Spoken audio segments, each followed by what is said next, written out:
Hey everybody, it's Erin Reed, and today I'm going to show you how to make a really super easy base for how to do a mini book using paper bags. I mean, these things are so easy. So I'll have the links where you can find all the supplies for this, but basically any size paper bag. This is a standard paper bag that you could use for, kids' lunches if they're a little bit bigger. You could also use these for party favors, all kinds of stuff. This is what I would call kind of on the smaller size, but there are smaller ones out there. So it's a good size for a mini book. First step you want to do for all of your paper bags is you're going to take it, so this is what it looks like when you first get it, and you just fold it. You fold it over on itself. The key for a really good book is to make sure that all your folds are nice and straight, and they're really good if you want to use a bone folder for that. So there we go. Now, I'm using 4 paper bags for this particular book, and the way the book is going to get put together is its first set of pages is you're going to come and you're going to put the 2 pieces, what I would call the shorter flaps, together, and these are going to get glued together. The next stage is you're going to do the exact same thing for this book. These 2 get glued together, and then we're going to end up gluing the entire, so this big page and this big page get glued together right here, and that makes your book. But there's a really easy way of using your Xyron Creative Station. This creates a sticky adhesive that it will just stick everything together beautifully. So the first thing I'm going to do is I'm going to put my book together, this piece right here, and whatever is facing down is what gets sticky. So I want this entire backside to be sticky because this backside is going to get stuck to this backside. This is the Creative Station Light. The size that fits right through here is a 5-inch. And all you do is make sure that your adhesive piece is in here. And I have the permanent adhesive. Let me show you how to actually put these in. It's so simple. So this is what the piece looks like. You slide this in, and there's different cartridges. And each cartridge has its own use. And in the bottom here, just to show you, there's different color codes. So you can get one that's permanent adhesive, repositionable, laminate magnet, double-sided laminate, and laminate permanent. So they all have their own uses, and this one is the permanent. So when you place it in, you can see the little dot, make sure it's facing towards you. On the back here, you kind of pull, this is the tab that it's kind of like where the piece is coming out, and that tab you want to make sure is back here like that. And then you just push this little green piece and boom, done. Very simple. We'll lay this in here and turn the wheel, and it's starting to pull through, as you can see right here. The next piece is I need a glue, just to show you on this one, this flap to this flap, but I don't need this to be sticky. I only want this section to be sticky. So what I'm going to do is I'm going to place my paper bag so that this piece right here is over top. So I'm kind of laying it over top, just like that. Now, I only need to make 2 of these sticky, so I'm just going to leave one, because if this side is sticky, I don't need both these sides to be sticky. Just one of them needs to be. The other half of this, remember, I made sticky on the back side. So it's just a matter of kind of thinking about it. So I need 1 full back sticky and 2 halves sticky. And this one's a little bit off kilter here. So I'm going to reform that. And I'm going to do the same thing. I'm going to push this through. Now I'm going to line up this one. And if it's overlapping, it's not going to get sticky. So that's the nice thing. That's why I'm overlapping here. And just run it through.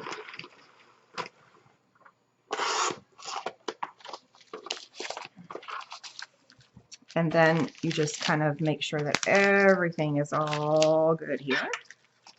And you pull this off. Now the first thing I'm going to do, I'm going to pull off this piece right here. And you see all the sticky is only on this piece. Nothing is here. And I'm going to line that up with this piece here.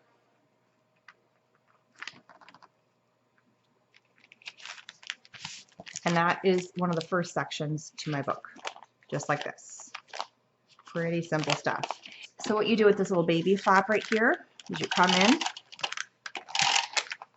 and you glue that down. Or you don't have to glue that down, and it becomes another fun little pocket within your mini book.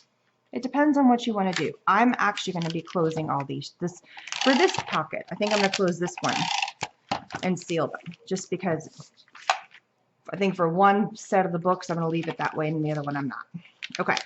The next stage is I'm going to come in with my big piece right here. Okay, so now this entire back is sticky. I line this up perfectly with the page that it's going to go on top with, right here. Look at that, see?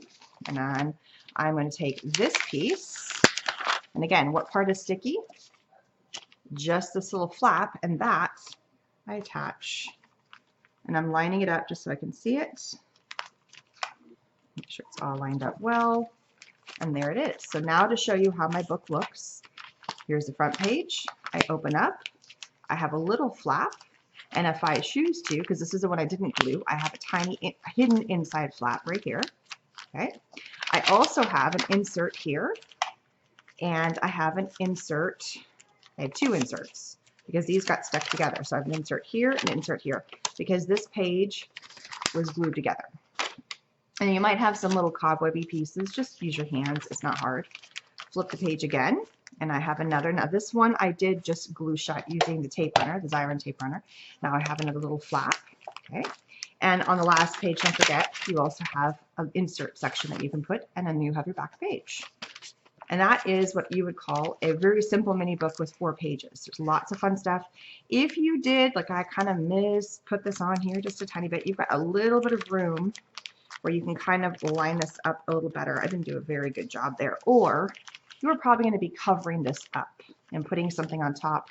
So when you line this up, because the book fits quite nicely, I mean, it actually works. It's quite good. If you put a little piece of paper over top of that, you're never going to see that you misaligned it.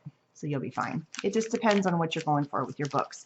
You could also, if you didn't want to have this piece showing, you could glue this portion open, and we could glue this portion open.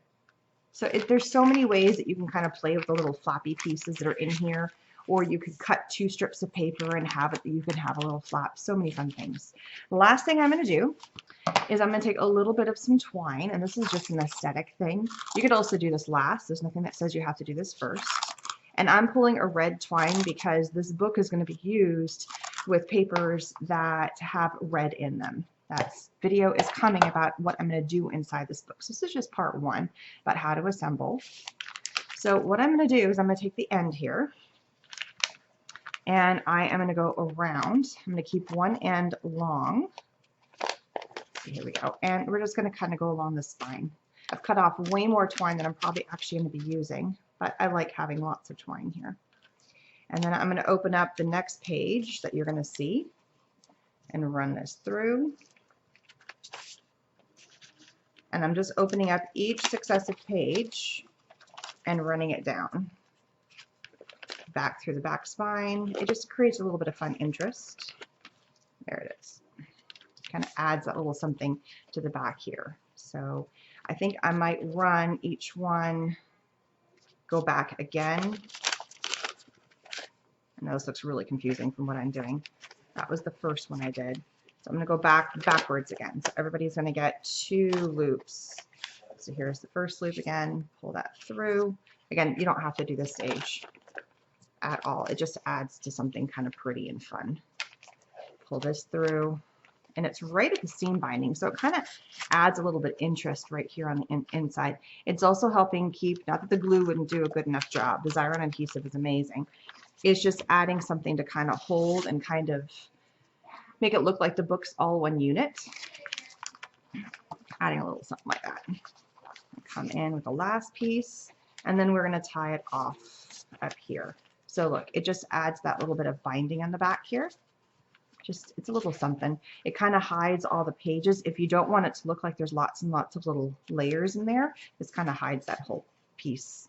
And then, I mean, I put way too much twine, but you saw how giant that thing was. I might save some twine for later in the book, so I'll kind of push it off to the side when I use the book and I decorate the book. So I'm just gonna kind of tie a little bit of a knot right here. And I might come back at the end and do something about maybe hanging a little charm or something. So now I've given a place for that. So I think I might leave this long for later on when I'm doing the book if I want to hang a cute little, like, dangle something from there. Just gives a little interest in there. So taking a recap of the book again, ignore this. This is, if you don't want to dangle anything, you could cut that off. Or you don't even have to include the twine. And you can have so much fun with baker's twine, or just, this is a jute twine Watermelon, that's what they call it. It's red. Looks red to me, not watermelon. I always think watermelon's pink. I don't know. All right, so you have the front cover. Open it up. You see a little bit of an interest right here. Looks like a seam binding. And then again, you can have that flap. Open up. Again, you have the flap again. You see the binding again. Don't forget you have your inserts that you can put things in right here and also right here and right here, because this is actually two pieces of the backings coming together. So you actually get quite a lot. And because there is two slots right here and right here, you actually have enough room to put two separate things in here. So you can put a lot of stuff in this book, because you can slide a piece of paper into the front section, into the front fold, and also in the back fold. So that gives you double. So you actually can fit 4 separate, what I would call sleeves or inserts inside of here. Here you have another page, a little mini page right here, and then the back page with your back insert that you could put 1 or 2 things in the back there, and then your back cover. Super simple, right? Very, very easy. Any size of paper bag works. Obviously, the larger the paper bag will make a bigger book. The smaller the paper bag will make a smaller book. And there are other sizes. You just got to kind of keep a lookout, from lunch bag books to go to any of the big box craft stores, or you can check out the links below to see fun, different paper bags that you can turn into mini books. So fun and simple. So thanks so much for stopping by and checking out how to make my paper bag mini album. Super easy and fun way of using up kind of a fun, different idea for making a mini book that then you can turn into just about anything. It is a nice base of a craft that you can turn, and using your Xyron permanent adhesive, it makes life super, super simple. So thanks so much for stopping by. Links for supplies are down below, and I will see you guys again soon. Don't forget part 2, where I'm decorating this thing. Bye-bye.